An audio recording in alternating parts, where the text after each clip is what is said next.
This is me chasing after a turtle. And the reason why I'm trying to catch this turtle is so I can teach you how to differentiate this turtle species from every other turtle species in the world. But first, let's start at the beginning. Alright, so last year, I became super interested with the activity study known as herpetology, which is like the study of amphibians and reptiles. And at that time, when I started getting into it, I found it very difficult to distinguish between species, and I especially had trouble with like having correct facts, and I misidentified stuff often. So today I'm making a video to where I can help you identify stuff so you don't make any of the mistakes I did, and specifically with the Midland painted turtle. But in order for me to teach you everything, I first need to go out and catch a few of these guys. So let's go see that. Alright guys, I'm gonna go out and I'm gonna try and catch whatever I see like really well and not hesitate like I have been for the past couple days, and hopefully I can get a video out today, and yeah, that'd be nice.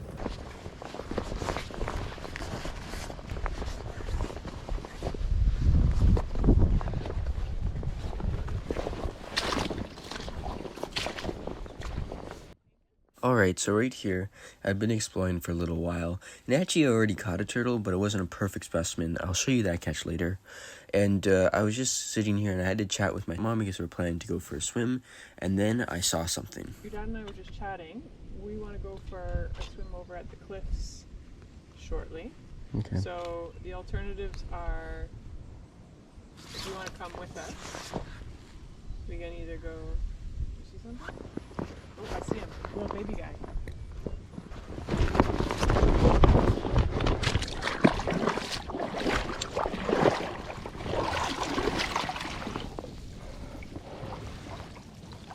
Got him.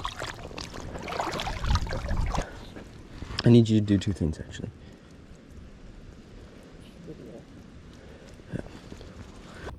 Now, how I can tell this is a Midland painted turtle and not another species is first I look at the carapace, which is the top of the shell. So as you can see, the top of his shell is pretty domed, but it's not super domed like a Blanding's turtle, but it's also not angular, kind of like a northern map turtle's. The shell is far too large to be a common snapping turtle, and very round, as you can see.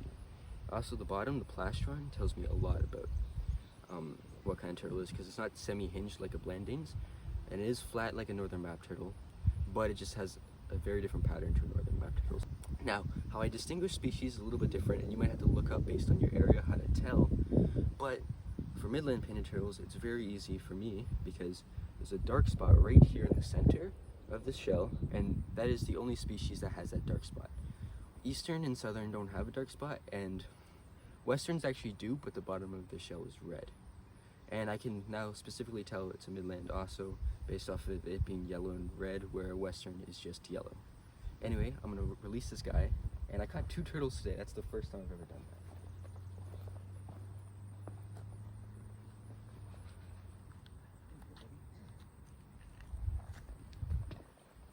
Yes! Alright, so that was a really nice example of a young, fairly untouched, vibrant, unpainted turtle. So I now want to show you an example of an older one that's been a bit more beat up. It's got a bit of different features from aging and from habits it has, and is less vibrant and colorful. So here I just kind of want to show you that I do not in fact catch every turtle I see, but also that there is dangers to using a net, but to where you can hurt the turtle. So I'd rather not use it, and I am careful when I do use it. And if you go and you want to do this, just don't use a net. I just use it because I'm scared to sink in the mud and possibly drown. Yeah, I see him. He'll live right here.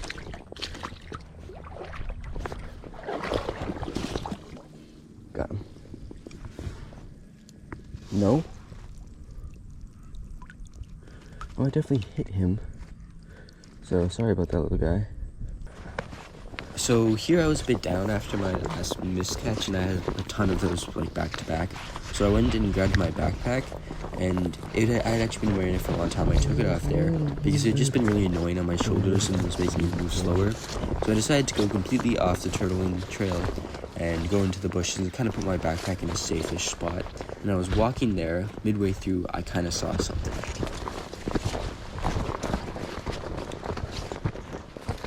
Trials of mystery. There's another turtle right there. Alright, I'm blinded. I don't care.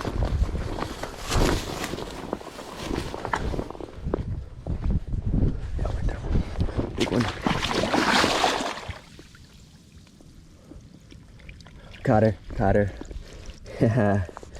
That's a big old girl. Hello. I'll take you onto land. Oh, you're a big girl, eh? Big head. Very nice looking specimen. Be gentle. Whoa. Hey girl, it's okay. There we go. So now I'm going to tell you some physical attributes of this painted turtle that may look different and may confuse you compared to the other one. So this one has actually a much larger head. It's kind of hard to show right here. I'll show an image of it close. But because its head is larger because of its diet, it's eating more shells and crustaceans and, just things that are hard to chew through. So it's grown a bigger head because of its head muscles. Also, you can see here that the gray spot on its shell is much more dull and much less visible. It's less, intensely bright compared to the other one. Next thing that I can tell this is a midland painted turtle is the stripes. The pattern of the stripes, they don't have any patterning on their shells of the stripes, but they do have the patterning on their necks, forearms, and legs. So that's a good sign. If you're wondering what that is on the kind of left-hand side of its shell from your perspective, that's a turtle leech.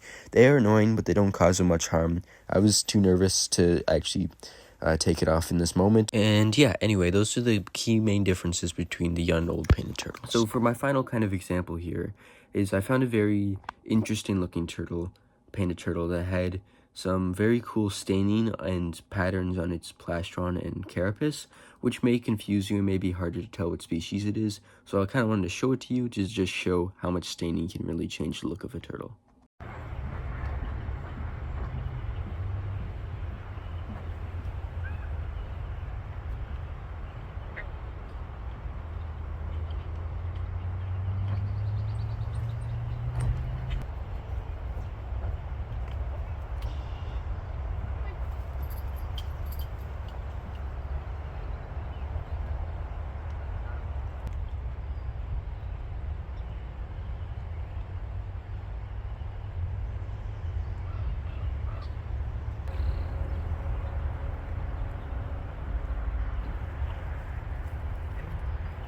You're good.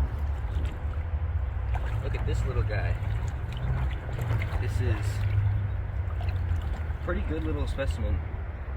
He's got some staining on his bottom of his shell. You can see this is actually a really beautiful shell. Look at this. This is a very beautiful specimen, very small.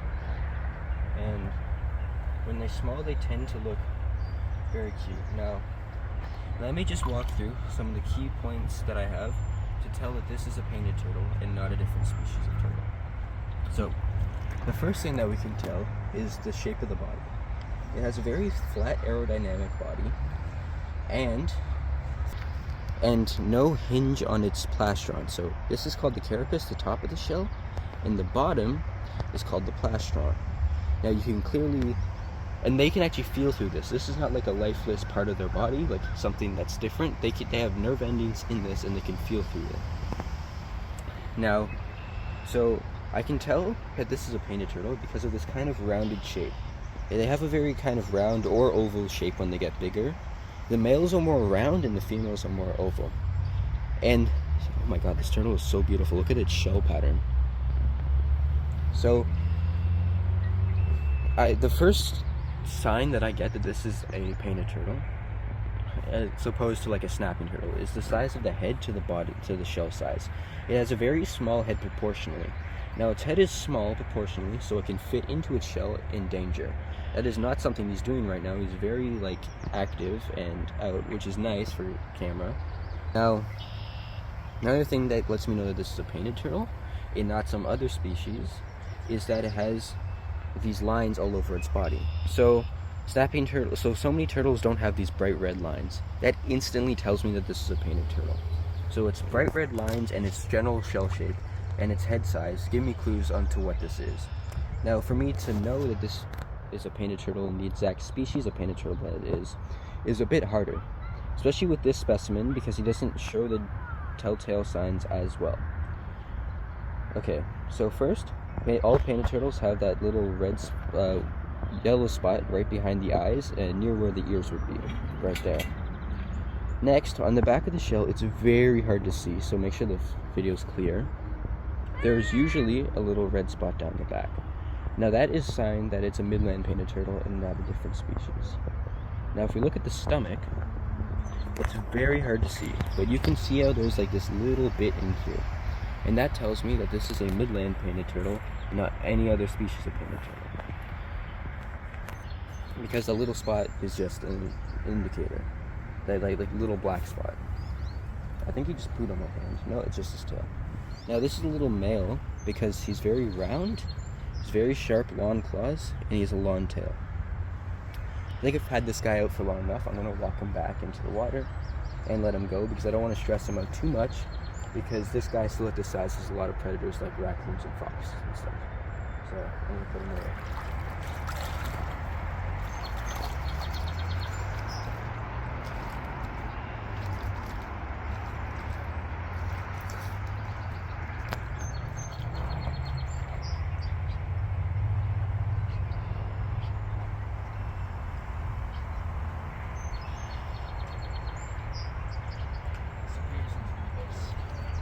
So yeah, with that turtle, you could tell it was clearly different because the plastron had some different kind of cool patterning, and the gray part was very smushed down because of the patterning. Also, reviewing the footage, I actually think that was a female because the tail wasn't super long and the nails were short. It was just so small that I thought it was a male because the males are smaller, but I'm pretty sure that was a small female. Anyway, like this video and subscribe if you enjoyed it, and hit this video right here if you want to see my last video, and hit this video right here if you want to see me catch a cool snapping turtle. And as always, I'll catch you in the next one, especially if you're a turtle.